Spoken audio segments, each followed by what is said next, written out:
Hello everyone, good morning. কেমন আছো সবাই? নিশ্চয়ই ভালো আছো, সুস্থ আছো। আর আমিও ভালো আছি, আমি তো ভীষণই ভালো আছি।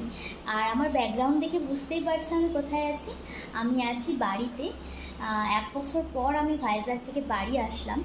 তো যারা প্রবাসী থাকো, বাইরে থাকো, মা বাবাকে ছেড়ে বাইরে অনেক দূরে থাকো, তারাই আমার কষ্টটা বুঝতে পারবে যে বাইরে থাকা কতটা কষ্টকর। আর মানে অনেকটা দিন পর যদি বাড়িতে আসি কতটা আনন্দ লাগে, সেটা যারা বাইরে থাকে, প্রবাসে থাকে, তারাই বুঝতে পারবে। তো আমি তো এসেছি, আমার 1 সপ্তাহ হয়ে গেছে আমি এখানে এসেছি, কিন্তু কোনো রকম মানে ভিডিও আমি তোমাদের সাথে শেয়ার করতে পারছিলাম না। বড় ভিডিও করতে পারিনি, শর্ট ভিডিও করতে পারিনি। তো ভাবলাম একটা মিনি ব্লগ তোমাদের সাথে শেয়ার করি। আর বড় ভিডিও করতে পারবো কি না জানি না। আর এখানে ভীষণ গরম, ভীষণ গরম, আমি তো ঘেমে যাচ্ছি, মানে 42 ডিগ্রি তাপমাত্রা। তো ভিডিও করতে করতে ঘামছি।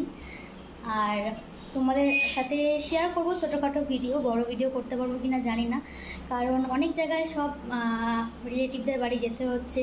মানে 1 বছর পর এসেছি, সবাই বাড়িতে ইনভাইট করছে, যেতে হচ্ছে। আর নিজেদের বাড়ির লোকের সাথেও টাইম স্পেন্ড করছি, সেই জন্য ভিডিও করার টাইম পাচ্ছি না।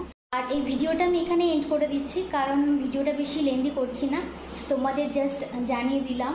কারণ ভিডিও আমি আপলোড করতে পারছিলাম না, আর এখানে নেটওয়ার্কেরও ভীষণ প্রবলেম। আমি মানে সোশ্যাল মিডিয়া থেকে একটু দূরেই আছি, বেশি নেট ইউজ করতেও পারছি না, খুবই প্রবলেম নেটের।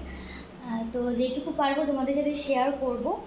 আর আমি স্নান করে এসে মানে প্রচণ্ড ঘেমে যাচ্ছি, ওই জন্য ভিডিও করতে একদমই ইচ্ছে করছে না। তো চলো আজকের মতো টাটা, বাই বাই। আবার তোমাদের সাথে নেক্সট ভিডিওতে দেখা হবে।